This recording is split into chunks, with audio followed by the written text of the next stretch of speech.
Every day, we make choices that determine our future. And we know this to some extent with these big choices. What job to get, what path to take in life, to do that drug, to not do that drug, to eat that cake, to not eat that fucking cake. These are pretty clear to most people. Some people do these things unconsciously, especially those bad habits. I understand. But it's more than that. Almost every fucking minute you're making choices that's deciding your life path.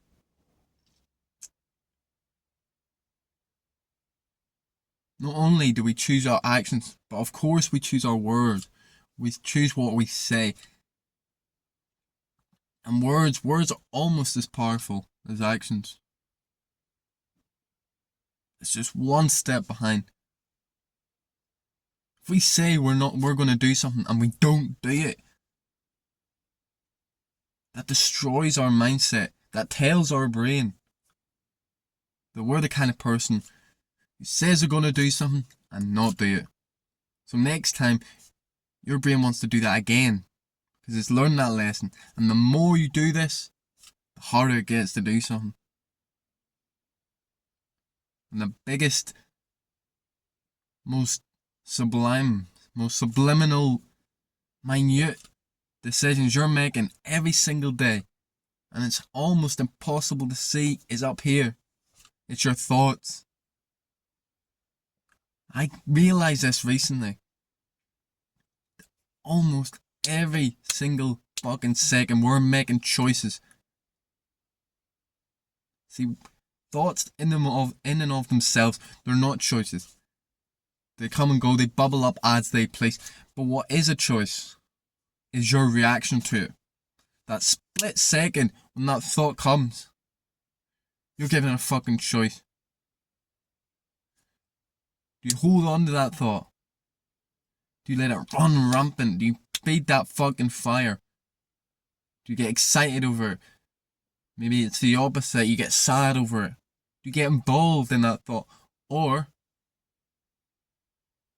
do you just let it be? Do you let it go? You say, fuck that. You close that fucking door. The same can be said with the feelings. The feelings are on a whole different fucking plane. Because feelings are a lot harder to let go of. You have to be able to stare it in the fucking face and say, okay, I'm fine with this. Or you raise your vibration through things like exercise, putting your focus and helping others. This is one of the best ways to get rid of that fucking negativity that you don't want.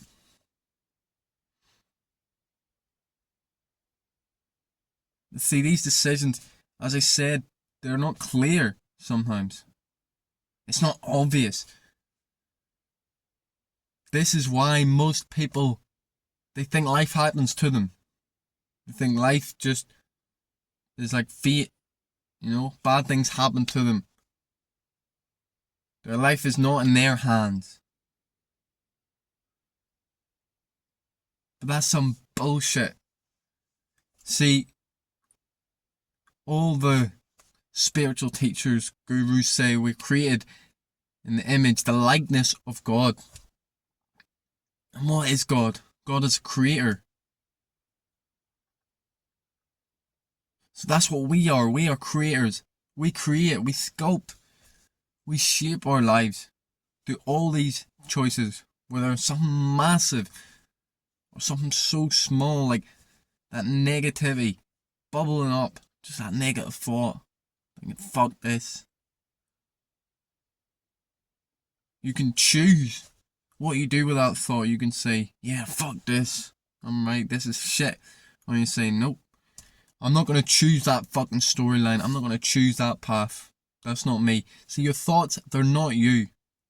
And as I said, this is not clear to 99% of people. In my experience, the best way to get this clarity, to see these thoughts for what they really are, choices, is meditation. You must meditate every single day. It's the only way to get clarity over these thoughts and these feelings. Without it, you're going to be stuck thinking this is you, thinking this voice in your head is you. And that's when you're fucked. Because that's going to take you on a journey that you don't want to go. My thoughts used to be very dark, very violent. They used to tell me to kill people, harm people, all that stuff. And then I realised one day that this doesn't have to be me. I don't have to be this. And then almost instantly I changed. I realised I don't have to be a fucking horrible person just because my thoughts tell me that. And once I started to let go of these thoughts, they started to slowly go away.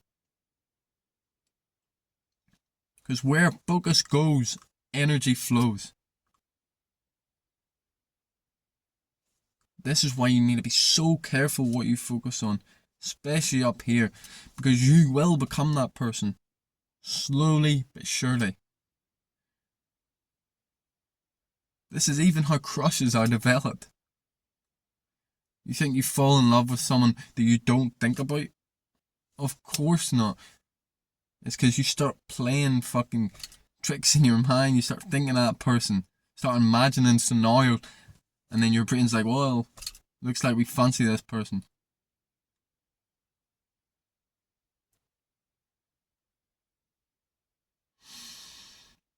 You know, we've got it so mixed up. So mixed up. We just think that life is just a series of events and we're not in control at all. And this is seen in so many ways. Even down to our religions. You know, we think God gives us things. We think God takes away, you know, God giveth and God taketh away. That fucking bullshit. You know, we think we don't really have free choice because if we make the wrong decisions, God punishes us. But we've got this fucked up. We have projected our own ideas onto God. That's not very godlike, is it? It's not much free will. Yeah, God gives us free will, but when we make the wrong decisions, we get punished. That's not free will.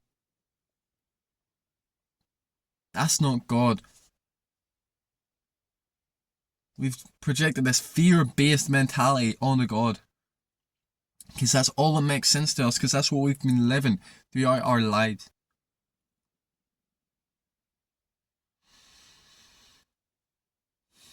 Now, God gives us free will. He gives us these choices day by day. He says, do what you please. If you fuck up, God doesn't punish you, you punish you, because you know what's right or wrong. For you, anyway. We're all different. We all have our own rights and wrongs. And that's another choice. We were given this choice of right and wrong. And you don't even listen to that sometimes. You decide, oh, I know what's right, I know what's wrong. You tell yourself, I'm not going to do that no more. But the weekend comes around and you go and buy another fucking bag. Spend all your money in the nightclub. Again and again and again, just to try and escape. And all of that probably came from all these choices earlier in the week. When you're in your job, when you're doing something you don't want to do, you're saying, fuck this. I hate my life. Oh, why do I have to do this? I know what it's like. I have to fight this negativity every day. Every single day. For so long. For so long I've been fighting this fucking negativity. At first I called it depression. And then I just said it was negativity. Now I see it as a challenge. I'm being tested for whatever reason. Maybe it's so I can help you better. Because I should love my life. I don't do drugs. I don't drink. I exercise every fucking day. I meditate every single day. I have more than enough things in my life.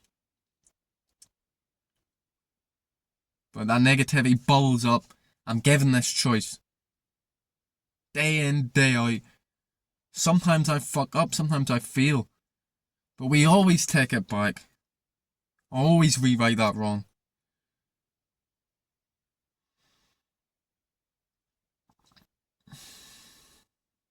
Now, what I've just opened your eyes to, some of you might not even hear it consciously.